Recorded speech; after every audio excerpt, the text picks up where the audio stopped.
신약성경 324면 골로새서 1장 11절로 14절 말씀입니다. 우리 넉절을 다 같이 한 목소리로 읽겠습니다. 그의 영광의 힘을 따라 모든 능력으로 능하게 하시며 기쁨으로 모든 견딤과 오래 참음에 이르게 하시고 우리로 하여금 빛 가운데서 성도의 기업의 부분을 얻기에 합당하게 하신 하나님께 감사하게 하시기를 원하노라. 그가 우리를 흑암의 권세에서 건져내사 그의 사랑의 아들의 나라로 옮기셨으니 그 아들 안에서 우리가 속량 곧 죄사함을 얻었도다. 아멘. 몇 년 전에 기업에서 설문조사를 했습니다. 우리나라 20세에서 50대에 500명을 대상으로 웃음과 근심에 대한 생활 스타일이라는 주제를 가지고 이제 설문조사를 했는데 우리나라 사람이 과연 하루에 몇 번을 웃는가를 조사했는데 우리나라 사람은 하루에 평균 10번을 웃는다고 합니다. 그리고 그러면 웃을 때 평균 몇 분을 웃느냐 이렇게 조사를 했는데 한 번 웃을 때 평균 8.6초 이렇게 웃는다고 합니다. 이것을 다 모아보니까 하루에 평균 90초를 웃는다고 합니다.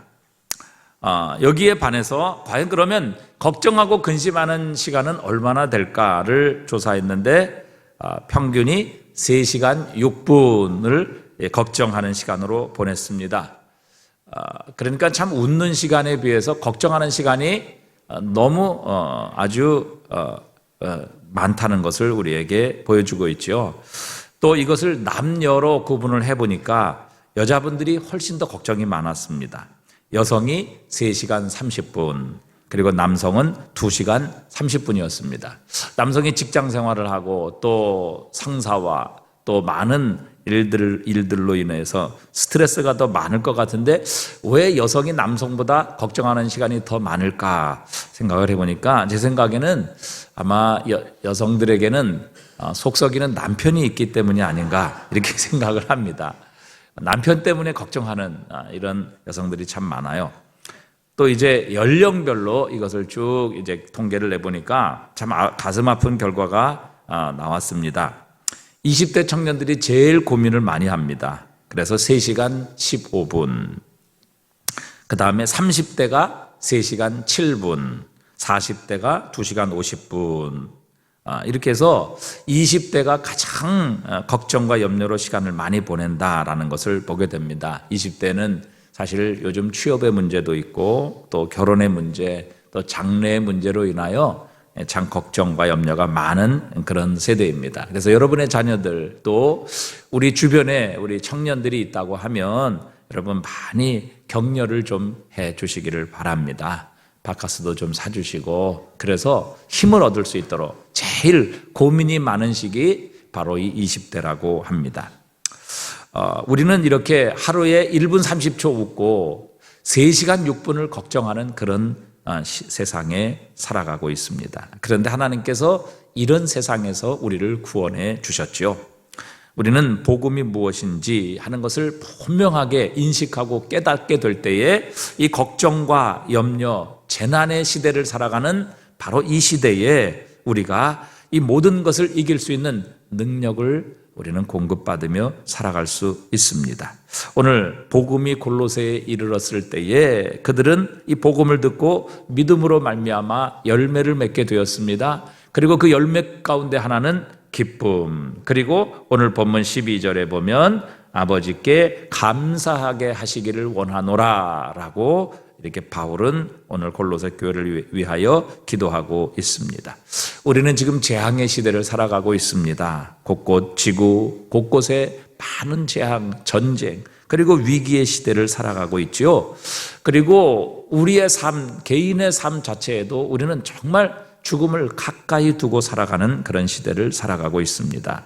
여러분 만약 지금 이 시간 우리에게 개인적인 종말이 갑자기 찾아온다면 즉 죽음이라는 것이 우리를 갑자기 엄습하게 된다면 여러분 어떻게 나오시겠습니까? 만약 지금 이 시간에 주님께서 다시 오셔서 온 세상을 심판하시고 우리가 그 주님 앞에 재판대 앞에 서게 된다라고 하면 과연 저와 여러분은 어떤 모습으로 그 하나님 앞에 서게 될 것이냐 하는 것입니다. 우리가 만약 지금까지 잘못된 것을 믿고 의지하며 살아왔다면 우리는 정말 낭패일 것입니다. 그 시간에는 결코 후회해도 어떤 되돌이켜지는 그런 일이 우리에게는 없게 될 것이라는 사실입니다. 여러분, 과연 우리는 준비되어 있느냐 하는 것이지요. 우리가 과연 무엇을 의지하며 지금까지 살아왔습니까? 또 우리가 의지하는 것이 과연 우리의 육체적인 종말 혹은 이 세상의 마지막 종말이 임하게 될 때에 과연 그것이 우리를 여전히 붙잡을 수 있고 여전히 우리를 구원할 수 있으며 여전히 하나님 앞에 영광스러운 모습으로 우리를 세울 수 있을 만한 그런 능력이 있는 것인가 하는 것을 우리는 점검해야 합니다. 그렇지 아니하면 정말 우리의 육체적인 종말, 이 세상의 마지막 심판이 이르게 될 때에 우리는 정말 당황하게 될 것이고 하나님 앞에 서는 그날 우리는 두려워하게 될 것입니다. 과연 우리가 의지하고 우리가 사랑하는 그 재물, 그리고 우리의 가족, 우리의 지식, 인기, 여러분 이것이 과연 우리의 육체적인 종말을 맞이할 때 우리를 붙들어 줄 수 있겠느냐 하는 것이지요. 과연 죽음과 또 영원한 죽음에서 여전히 견고하게 우리를 흔들리지 않고 우리를 구원하며 우리를 붙들어 줄 수 있는 능력이 있겠느냐 하는 것, 우리는 날마다 순간마다 그리고 지금 이 순간도 우리는 점검하고 묻고 대답해야 합니다. 오늘 본문에서 바울은 우리에게 영광스러운 복음의 이 핵심을 진술하고 있습니다. 오늘 12절 보니까 이렇게 말씀하시지요. 우리로 하여금 빛 가운데서 성도의 기업의 부분을 얻기에 합당하게 하신 아버지께 감사하게 하시기를 원하노라, 이렇게 말씀하십니다. 우리로 하여금 빛 가운데 성도의 기업의 부분을 얻기에 합당하게 하신 하나님 아버지께 감사하게 하시기를 원하노라. 그러니까 이 하나님께서 우리 성도에게 주신 이 빛의 하나님의 나라, 영원한 영광의 나라, 영원한 이 천국을 우리에게 얻을 수 있도록 합당하게 하신, 자격을 주신 아버지께 감사하게 하시기를 원하노라. 이렇게 바울은 골로새 교인들을 향해 기도하고 있습니다. 그러니까 이런 자격을 주신 하나님께 감사한다, 감사하며 살아라, 그 말씀이죠. 제가 영국에 있을 때 어떤 영국 교회의 예배에 참석을 한 적이 있었습니다. 예배를 드리는데 참 경건하게 예배를 드리고, 또 영국 사람들은 예배를 나올 때 집안에서 가장 좋은 옷을 입고 나옵니다. 연세가 70세, 80세 된 할머니, 할아버지들도 정말 최고의 양복과 또 아주 아름다운 옷을 입고, 특별히 여성분들은 예배를 나올 때 왜 그 모자 있지 않습니까? 여러분 그 영국의 여왕들 보면 항상 모자 쓰고 다니잖아요. 하나의 예복인데 그런 아름다운 모자까지도 쓰고 정말 화려한 모습으로 예배를 나오게 됩니다. 그래서 예배를 잘 드렸는데 예배가 끝났습니다. 그래서 다 집으로 돌아갔어요. 근데 뒤를 돌아보니까 자기들끼리 또 남아 있더라고요. 그래서 뭘 하느냐 하면 자기들끼리 남아서 성찬을 다시 하는 것을 보게 되었습니다. 그래서 아니, 왜 예배 드릴 때 모든 사람이 모여 있는 가운데 성찬을 해야지, 왜 다른 사람 돌려보내고 당신들끼리만 성찬을 합니까? 이렇게 물어보니까 당신은 교회의 멤버가 아니기 때문에, 즉 교회에 등록한 교인이 아니기 때문에 성찬에 참여할 자격이 없다, 이렇게 말해요. 자격이 없다. 이 qualify라는 말인데 자격이 없습니다. 그런 얘기를 해요. 그러니까 당신은 교회에 등록된 교인이 아니고 우리 교회의 멤버가 아니기 때문에 주님의 성찬에 참여할 자격이 없기 때문에 당신에겐 성찬을 줄 수 없습니다. 이렇게 얘기를 하는 거예요. 등록 교인이 아니라는 것이죠. 여러분, 성찬에 참여한다는 것은 무엇을 의미합니까? 내가 그리스도의 몸 안에 속해 있다는 것을 의미하는 것입니다.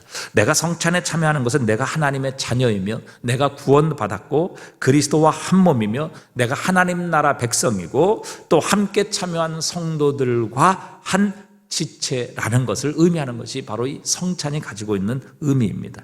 그런데 그 성찬에 참여할 수 없다는 것, 그것은 바로 내가 주님의 십자가를 통해 허락해 주신 이 모든 특권, 이 모든 축복에 참여할 자격이 없다라는 것을 의미하는 것입니다. 그래서 뒤로 돌아오면서 조금 괘씸하기도 했고 또 기분도 좀 많이 나빴습니다. 그런데 집에 돌아와서 곰곰이 생각해 보니까 그 말이 맞는 것입니다. 그리스도의 몸에 속해 있는지 확인도 되지 않은 사람, 예수를 믿고 구원받았는지 전혀 확인도 되지 않는 사람에게 주님의 그 존귀한 살과 피를 그냥 아무렇게 준다는 것은 그 살과 피를 헛되이 여기는 것, 주님의 몸, 주님의 피인 그 성찬을 헛되이 여기는 것이며 그냥 낭비하는 것이 될 수 있기 때문에 그랬습니다. 그래서 그 성찬에 참여할 수 있는 자격을 가진다. 즉 이 사람은 구원받았고 우리 교회의 성도이며 예수 그리스도를 구주로 믿는 사람이라는 것이 확인된 사람들에게만 그 주님의 몸과 피를 대할 수 있는 자격을 주었던 것이죠. 여러분, 이처럼 자격이 되지 않았을 때에 그리스도의 몸인 성찬에 참여할 수 있는 자격이 주어지지 못했습니다. 그러나 오늘 본문에서 하나님께서는 예수 그리스도를 통해서 우리에게 성도의 기업, 즉 하나님의 나라를 얻기에 합당하도록 우리에게 자격을 주셨다, 합당하게 하셨다, 이렇게 우리에게 선언해 주고 계십니다. 이 qualify라는 말은 자격이 주어지다라는 말이거든요. 즉 하나님께서 그리스도 예수를 믿는 우리에게 하나님이 계신 하나님의 나라, 또 하나님의 백성의 모든 기업을 물려받을 수 있도록, 상속받을 수 있도록 하나님께서 우리에게 자격을 부여해 주셨다. 그래서 예수를 믿는 모든 자는 하나님의 나라에 참여하고 그리스도의 몸이 되게 하시며 예수 그리스도의 생명에 참여할 수 있는 이 자격을 주셨다라는 것이죠. 여러분, 우리나라의 축구 선수가 얼마나 많습니까? 그러나 월드컵의 국가대표로 나가려고 하면요, 이 국가대표로 월드컵에 나가려면 국가대표로서 선출되어야 그 월드컵에 뛸 수 있는 자격이 주어지는 것이죠. 그래서 감독은 그 선수의 실력, 또 과거의 경력, 실적, 지금의 컨디션, 이 모든 것을 다 조사하고 이 모든 것을 고려해서 국가대표로 그 감독이 선발해야 그 월드컵에 뛸 수 있는 자격이 주어지는 것입니다. 축구선수라고 해서 모두가 다 월드컵의 국가대표로 나갈 수 있는 것은 아니죠. 자, 그런데 과연 세상에서 하나님의 나라에 들어갈 수 있는 자격이 주어진 사람이 몇 명이나 되겠느냐 하는 것입니다. 과연 하나님 앞에 의롭다 하심을 얻어서 우리의 모든 죄가 용서받고 하나님 앞에 의롭다 여기심을 받아 하나님의 자녀가 되는 권세를 누리고 하나님의 자녀이기 때문에 아버지의 나라인 하나님의 나라를 물려받고 상속받을 수 있는, 천국에 들어갈 수 있는 자격을 얻은 사람이 과연 몇 명이나 될까 하는 것입니다.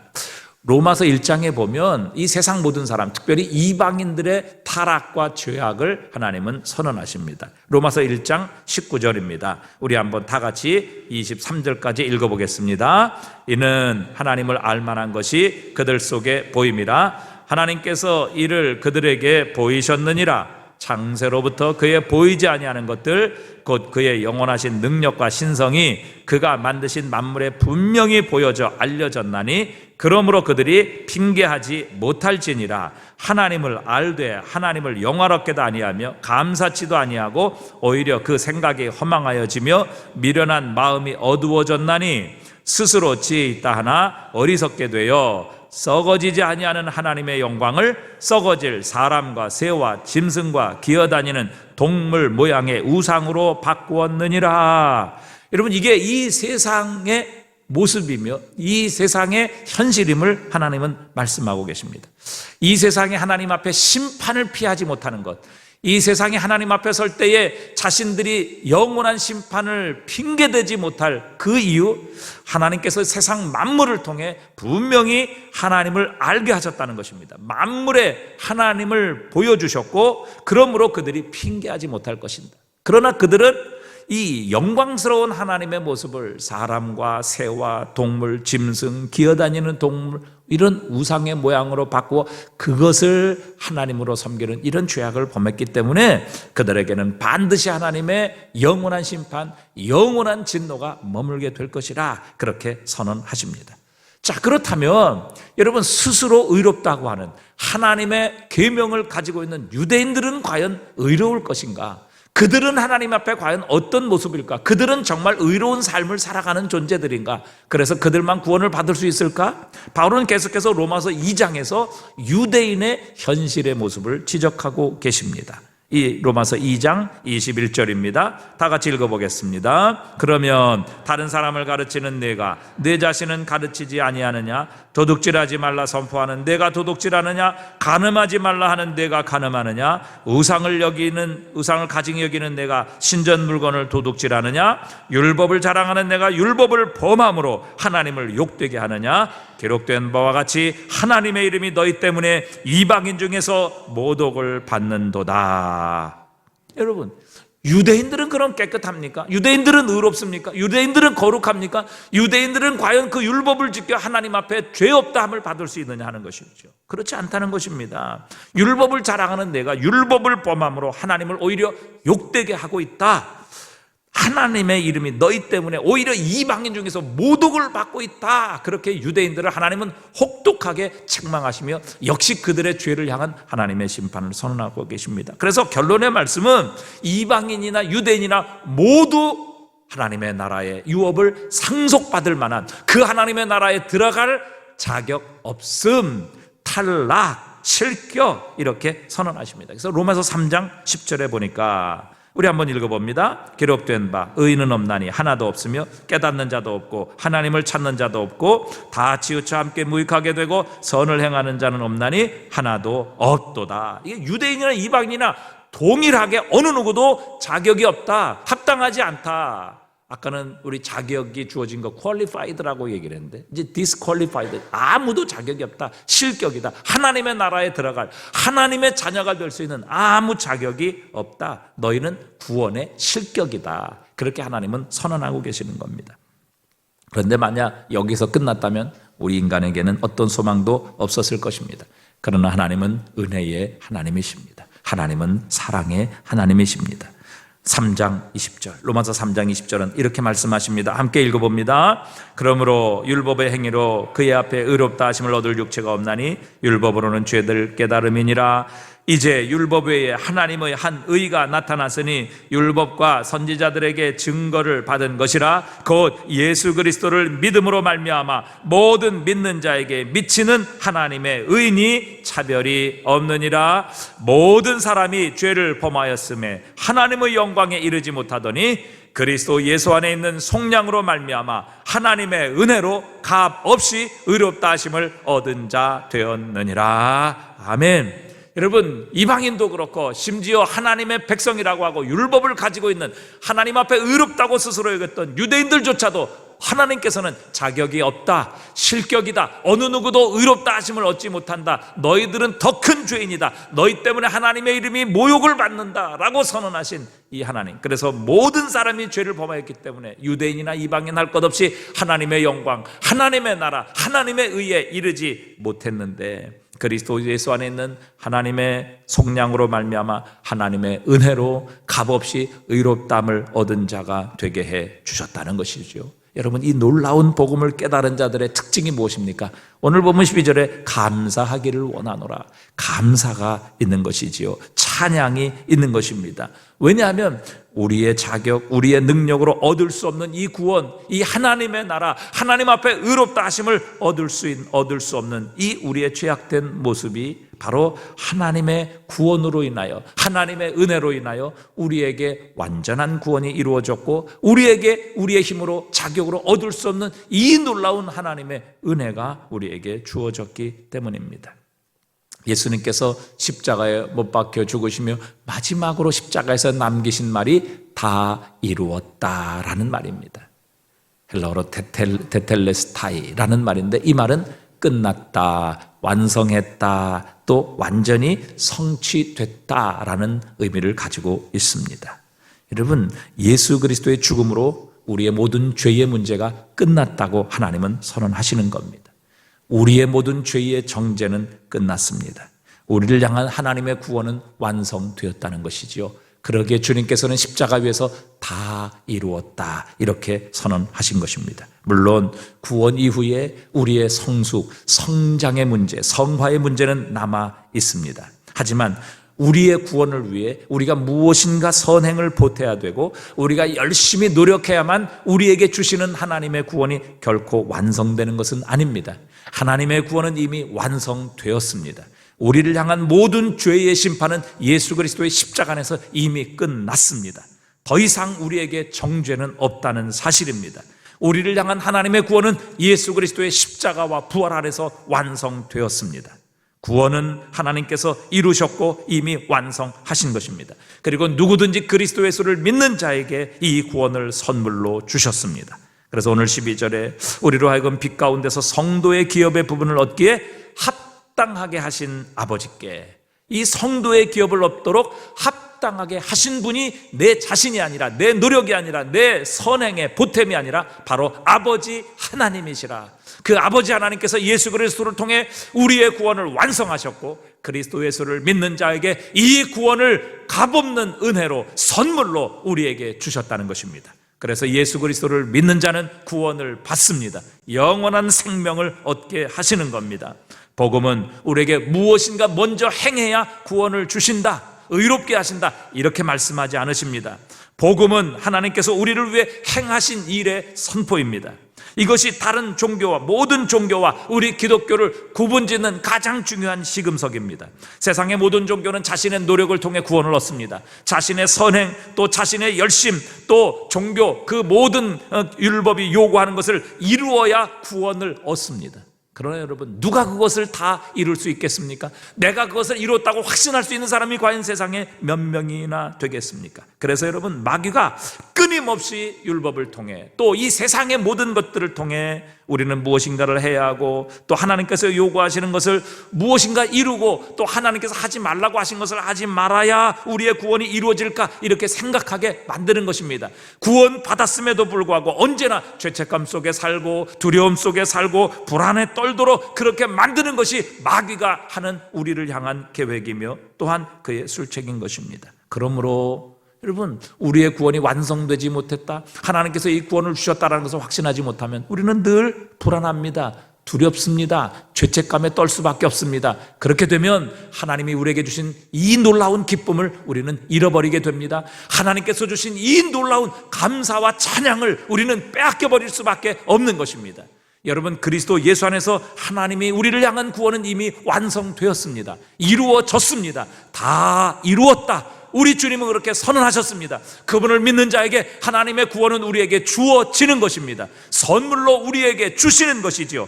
그리스도 예수를 믿게 될 때 이 선물이 우리에게 부어지는 것입니다. 여러분, 복음은 복된 소식입니다. 기쁨의 소식입니다. 누가복음 2장 10절에 천사가 이르되 무서워하지 말라, 보라 내가 온 백성에게 미칠 큰 기쁨의 좋은 소식을 너희에게 전하노라. 오늘 다윗의 동네에 너희를 위하여 구주가 나셨으니 곧 그리스도 주시니라. 예수 그리스도의 오심, 그분의 십자가의 죽으심, 부활하심은 바로 우리에게 가장 큰 기쁨의 좋은 소식이라는 겁니다. 그 복음으로 인하여 하나님은 우리가 기뻐하기를 원하십니다. 감사하며 찬양하며 영광을 올려드리기를 원하십니다.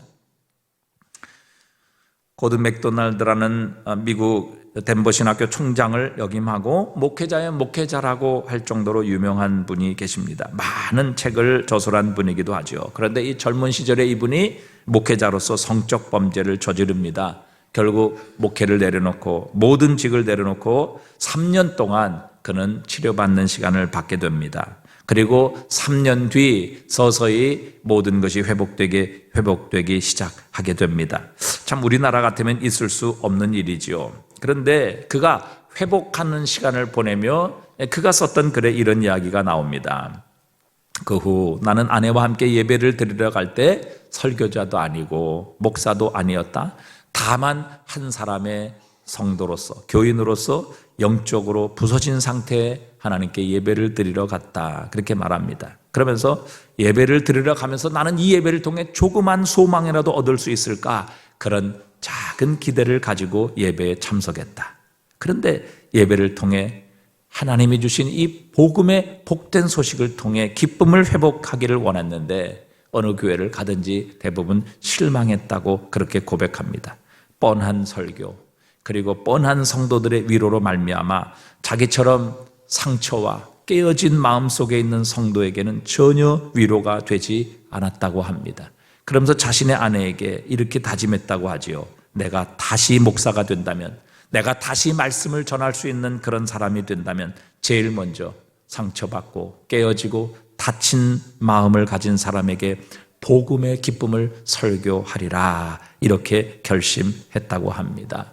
그 후에 이분은 회복되어서 많은 좋은 책, 또 많은 목회자들에게 영향력을 미치는 그런 강연을 하게 되었습니다.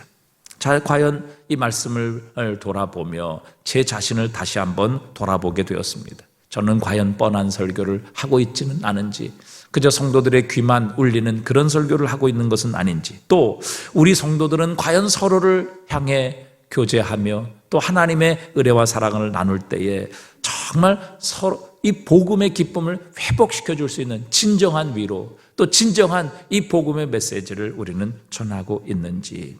여러분, 복음 자체가 이 기쁨의 회복을 전제로 하고 있는 것입니다.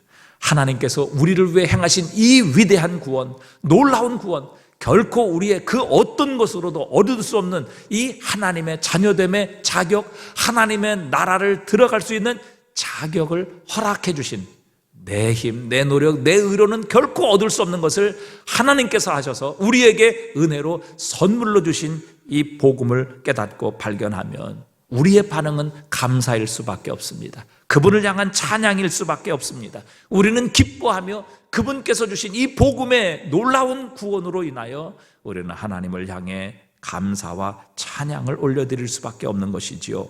베드로전서 1장 3절에서 베드로는 그 복음의 놀라운 기쁨을 이렇게 찬양했습니다.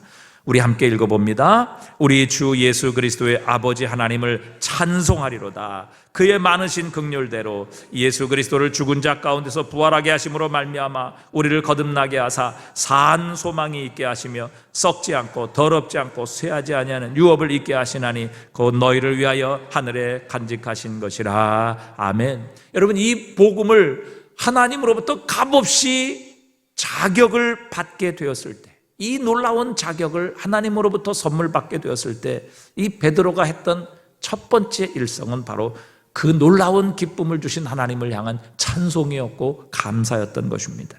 바울은 고린도서 9장 15절에 말할 수 없는 그의 은사로 말미암아, 선물로 말미암아 하나님께 감사하노라, 그렇게 표현하고 있습니다. 윌리엄 틴데일이라는 분은 복음은 상처 입은 자를 기쁘게 하고 찬송하게 하고 춤추게 하고 기쁨으로 뛰놀게 한다, 그렇게 표현했습니다. 여러분, 우리가 진정 하나님께서 우리에게 주신 이 복음을 믿을 때, 예수 그리스도의 복음을 믿을 때 우리의 잘못으로 인하여 고통받고 계시는 분, 죄책감으로 인하여 늘 고통 속에 계신 분, 또 자신의 죄와 자신의 문제로 인하여 여러 상처와 고통을 공동체에 주신 분, 세상의 문제로 인하여 두려워하며 심지어는 죽음을 두려워하는 분, 그리고 자신의 죄로 말미암아 하나님께 가까이 가기를 두려워하는 분들이 다시 한번 이 복음을 통해, 그리고 이 예배를 통해 기쁨을 회복하고 하나님을 찬양하는 역사들이 일어나야 한다는 것을 우리에게 가르쳐주고 계시는 겁니다. 여러분, 과연 우리는 이 복음으로 말미암아 하나님의 자녀가 될 수 있는 자격, 하나님의 나라에 들어갈 수 있는 자격, 지금 죽어도 영원한 나라에 들어갈 수 있는, 이 천국에 들어갈 수 있는 자격을 주신 우리 하나님 앞에 정말 기뻐하고 이 자격을 얻은 것으로 인하여 우리는 감사하고 찬양하고 있느냐 하는 것입니다. 예수 그리스도의 복음은 우리의 삶을 변화시키는 능력이 있습니다. 여러분, 이 복음을 믿고 있습니다. 믿고 있습니까? 이 복음의 능력이 지금 내 안에 역사하고 계십니까? 이 복음으로 인하여 정말 기뻐하며 찬양하며 감사하고 있습니까? 누가복음 10장 17절에 보면 예수님께서 파송한 70인이 기뻐 돌아와 주여 주의 이르면 귀신들도 우리에게 항복하더이다, 그렇게 보고를 드립니다. 여러분, 얼마나 기쁜 일이고 놀라운 일입니까? 지금까지는 모두 귀신에 눌려 살았습니다. 어느 누구도 귀신을 쫓아낼 수 없었고 또 마귀에 짓눌리고 쫓기고 고통당하고 휘둘렸는데 이제 예수 그리스도의 이름으로 선포하니까 귀신들이 쫓겨납니다. 귀신 들린 자의 정신이 온전해지고 그들의 삶이 회복되고 병마가 쫓겨나니까 그들이 건강해지고 온전해지는 역사가 일어났던 것이지요. 예수 그리스도의 이름으로 이런 기적과 능력이 제자들을 통해 일어나니까 제자들은 기뻐할 수밖에 없었죠. 그래서 주님께 기뻐하며 보고를 했습니다. 70인이 기뻐하며 돌아와 주여 주의 이름이면 귀신들도 우리에게 항복하더이다. 그때 주님께서 그 제자들이 예수의 이름으로 귀신을 쫓아내는 이 놀라운 능력으로 인하여 기뻐하는 현상을 보고 주님께서 뭐라고 말씀하십니까? 누가복음 10장 18절에 보니까요, 예수께서 이르시되 사탄이 하늘로부터 번개같이 떨어지는 것을 내가 보았노라. 내가 너희에게 뱀과 전갈을 밟으며 원수의 모든 능력을 제어할 권능을 주었으니 너희를 해칠 자가 결코 없으리라. 그러나 귀신들이 너에게 항복하는 것으로 기뻐하지 말고 너희 이름이 하늘에 기록된 것으로 기뻐하라 하시니라. 이 무슨 말씀입니까? 우리에게 드러나고 나타나고 보이는 현상으로 인하여 기뻐할 것이 아니라 본질로 말미암아 기뻐하라. 그렇게 주님은 선포하시는 겁니다. 여러분, 이것을 오늘 우리에게 적용한다면 우리에게 돈이 많이 벌려서 또 건강이 회복되어서 아니면 자녀가 좋은 대학, 좋은 직장에 취직되어서 기뻐할 것이 아니라는 것이죠. 물론 우리에게 기쁨을 주는 것이지만 그러나 여러분, 이건 본질적인 게 아닙니다. 영원하지 않습니다. 상황이 바뀌고요, 사람이 바뀌면요 얼마든지 없어지고 사라지는 겁니다. 시간이 지나면 없어질 수 있고요, 여러분, 우리가 축복이라고 생각하는 이것이 오히려 화가 될 수도 있는 것들입니다. 하지만 하나님께서 나에게 주신 이 복음의 영광, 복음의 기쁨은 바뀌지 않습니다. 영원한 기쁨을 주시는 겁니다. 그 복음으로 말미암아 내가 하나님의 자녀가 된 것, 하나님께서 나의 아버지가 되어주신 것, 우리를 위해 죽으시고 다시 사신 예수 그리스도께서 나의 구주가 되어주시는 것, 내게 그리스도 예수께서 구원받을 자격을 주신 것, 여러분, 이것은 변하지 않습니다. 이것이 우리의 기쁨의 본질인 것입니다. 이 본질로 말미암아 기뻐하라. 왜? 그것이 너희를 구원하고 그것은 변하지 아니하며 그것이 바로 우리의 삶의 진정한 본질적인 기쁨이기 때문이라. 그렇게 말씀하고 계시는 겁니다. 사도행전 3장의 성전 미문에 나면서부터 걷지 못하게 된 장애인이 앉아 구걸했습니다. 그가 원하는 것은 성전으로 들어가는 사람들이 한 푼 돈을 던져주는 것이 바로 그의 소원이었지요. 그것으로 그는 밥도 사 먹고 필요한 물건도 사고 생명을 유지하려 했던 것입니다. 여러분, 이렇게 나면서부터 걷지 못하는 장애인이 세상이 과연 그에게 해줄 수 있는 것 무엇일까요? 동전 한 입 던져주는 것일 것입니다. 잠시의 필요를 채워주는 것일 것입니다. 그때 만약에 대한민국 국회의원들이 옆에 있었다, 무엇을 했겠습니까?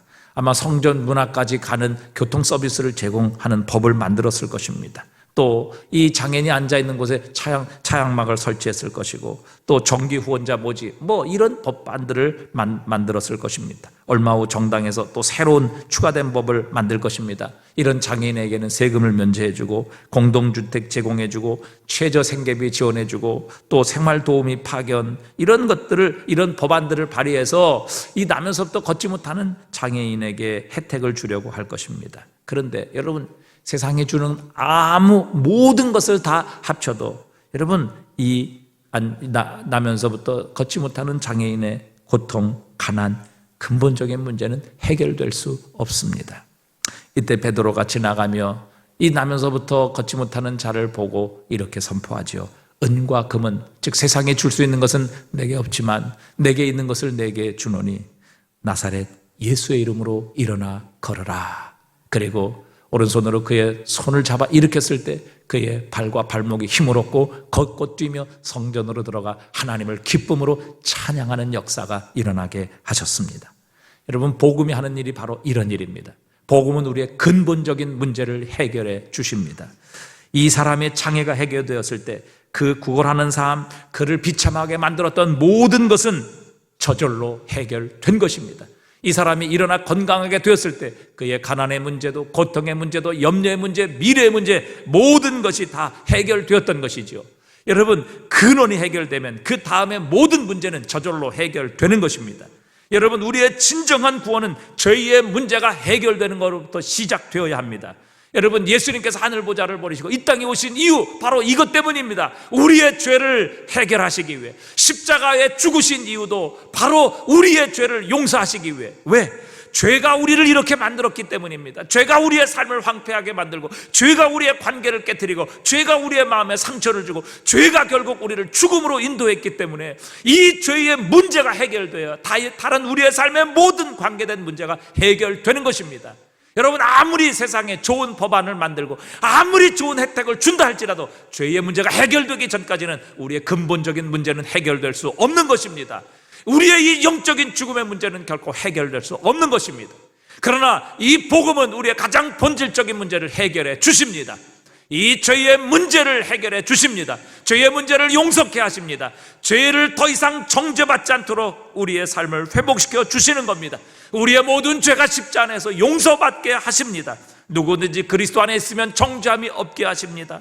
우리에게 새 생명을 주십니다. 새 마음을 주십니다. 영원한 생명을 주십니다. 하나님으로부터 생명을 얻게 하십니다. 그러므로 더 이상 죄와 죽음이 우리를 왕노릇하는 것이 아니라 우리를 십자가에서 구원하신 부활하신 주님, 영원한 생명의 주인이신 주님이 우리의 주인이 되시고 우리의 왕이 되셔서 우리를 다스려 주시는 우리의 주인이 바뀌는 근본적인 변화의 역사가 일어나게 하시는 겁니다.